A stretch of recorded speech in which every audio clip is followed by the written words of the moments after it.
at Portage College in Accredited at the Environmental Science Building. We are going to be watching a dissection of a cougar. Is that what the animal is called? I'm pretty sure. Cougar? Yeah. I heard that maybe the scientific name is a mountain lion, but I think we'll find out from the instructor in there. Sounds good. Set us straight. So we had an instructor come join us in the lab today from the university transfer. He's an English and anthropology instructor. And we also had a student from the community social work program that came down and joined us in this once a year for us, but once in a lifetime maybe for them, to get to see a cougar and a necropsy on a cougar. Well, whenever we're doing animal dissections, the overriding number one concern would be disease management. A lot of animals have diseases that we unfortunately can get.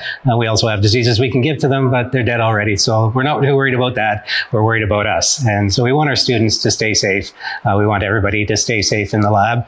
You're going to use precautions. So with the cougar, though, they really don't have a lot of diseases that we need to worry about. In fact, none except for the bacteria that'll be on the carcass. So it's one of the best animals we can dissect in terms of safety. But we also train the students safe procedures when they're doing a necropsy. So they're going to wear gloves, they're going to use sharp knives, all of that sort of stuff. There's also a procedure that you follow, and they had a sheet that they followed through when they did the dissection. And if you follow that through, hopefully you're going to encounter the mechanism of death for the animal.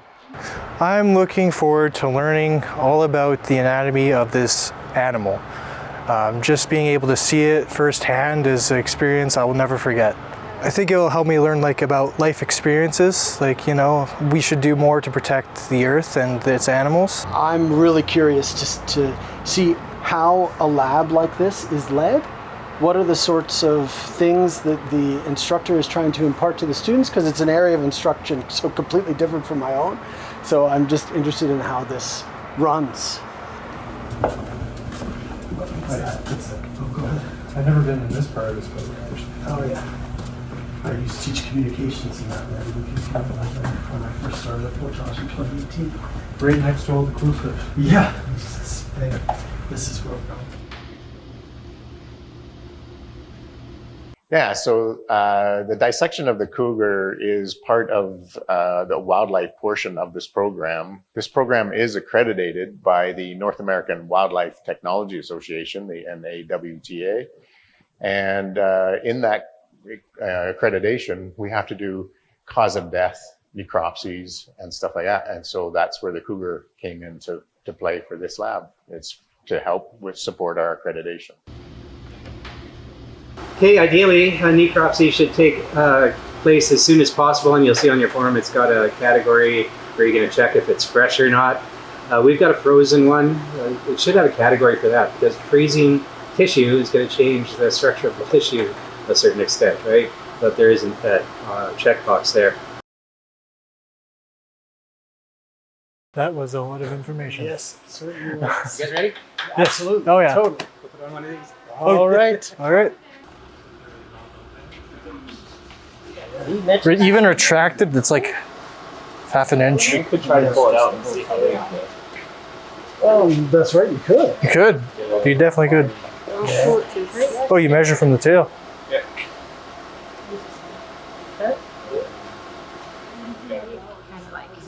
Times you get students and they're doing this for the lab. Yeah. Actually, that was more than they were. Okay, just a reminder, you're not allowed to cut yourself and you're not allowed to cut anybody else even more than that. See, now that you said that, yeah. I just saw the knife flashing by your fingers. I'm like, okay. We also do reclamation projects, so the students can then take an industrial site and convert it back, once they're done with it, into habitat for wildlife. So studying wildlife, studying plants, and studying the soils helps in an all-round education for conservation. So you can see behind me here different propagation techniques. That's what we're doing in the greenhouse space that we have is learning how to take vegetation and propagate it up from seed and from cuttings and different methods like that. And so that, we are putting the reclaimed sites back on a trajectory for wildlife habitat. So normally when you're doing a necropsy, usually you only open up half the body, but we're going to do the whole thing. We want to open it right open, lay it on its back. So we're doing an anatomy class as well. Has anyone ever heard a story of Fish and Wildlife releasing cougars in certain areas?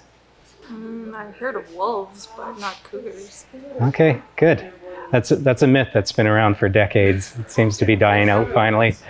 It was just because the cougars were wiped out, so as they naturally recolonize, people would see a cougar and, well, blame Fish and Wildlife, of course. It's the government. No, just moving the problem cougar from one place to another. But they don't move problem cougars. Too much liability.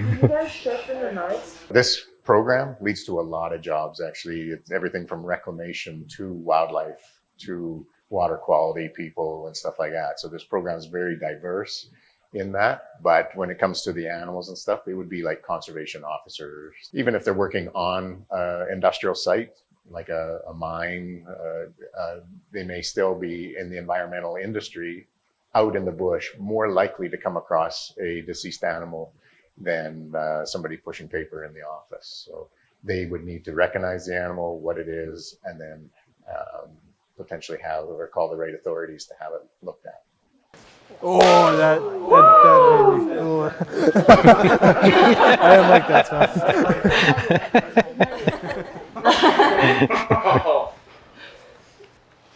Hearing it's one thing, feeling it's another.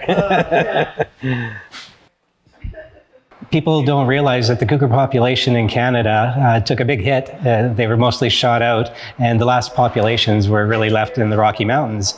That was historically. Cougars have now recovered. They're right across Alberta. They're right across Saskatchewan. They're in Manitoba and probably in Ontario.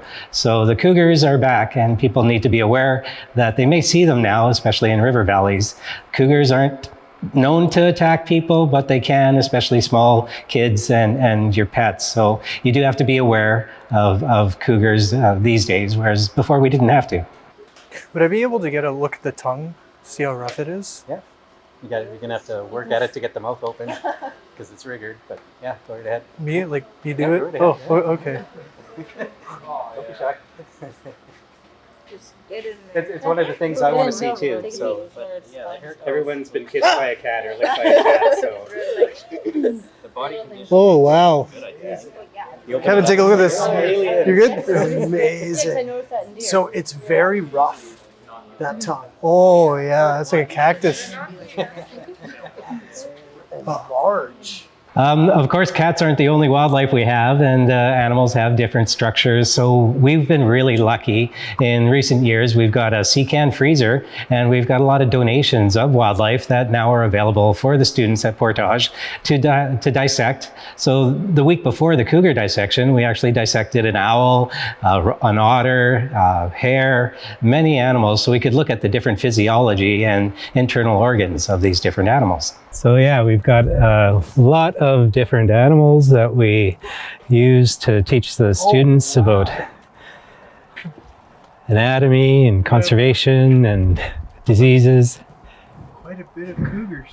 Yeah, we're lucky. I would have never guessed you had this many animals on hand. Bear? No. That's too long a hair for that. Moose? Yeah, that's a moose, yeah. Whoa, I feel a view. Yeah. Yes. Hey, for tracking, this is good. Look on the bottom pad here. See there's three lobes, okay? So cougars have that, dogs don't. Usually they don't. Don't feline kind of look more rounded? Yeah, the paw is round as well, whereas dogs more of a rectangle. Just a little. Yeah. You're laying right. Raise it up. And also the teardrop toe shape. Dogs have an oval shape, these have a teardrop shape. Yeah, exactly like that. My glove. It's got my glove.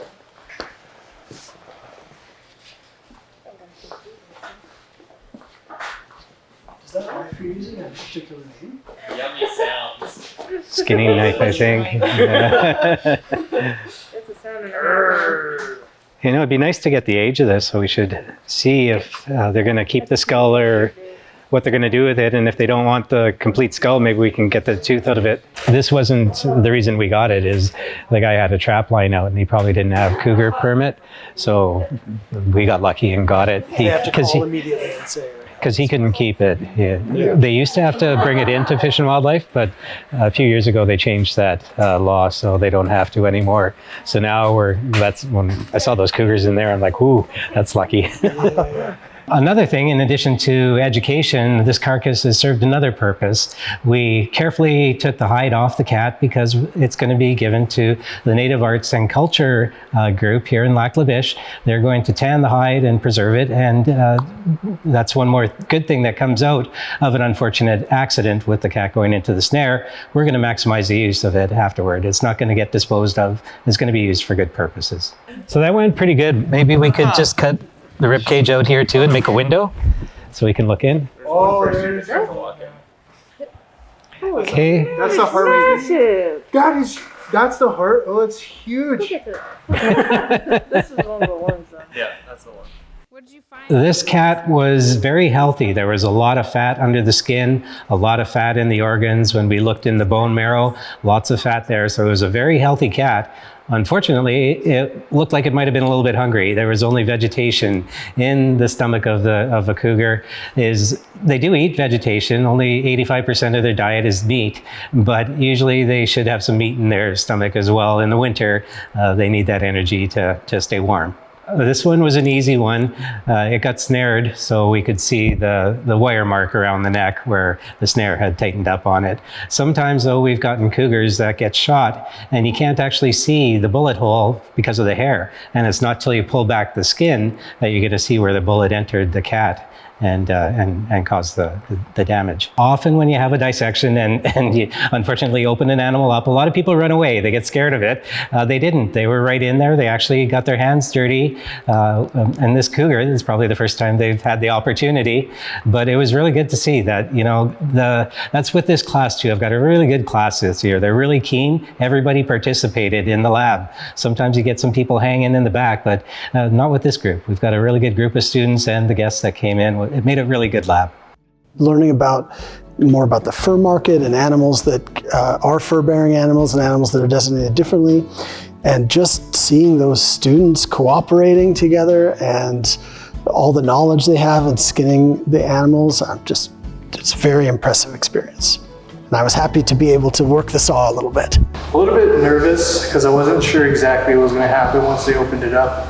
The smell wasn't actually too bad. I've definitely smelled a lot worse. So that was not very bad at all. Yeah, everyone was really, really nice. It was a very good atmosphere, lots of energy. It's all good. I think it was a great experience for the college. There's such extreme diversity from programs, from the physical science as what Environmental Technologist Diploma is versus the community social work. Definitely both are science, but the two sciences are so different. So it was really interesting to have one of their students come in and an instructor from the university transfer program come in, and just to get to experience what it's like to be an environmental technician diploma student for a day. And I know that every unit at Portage has fascinating things going on in it. And you know, we should meet more often and visit each other's departments more often.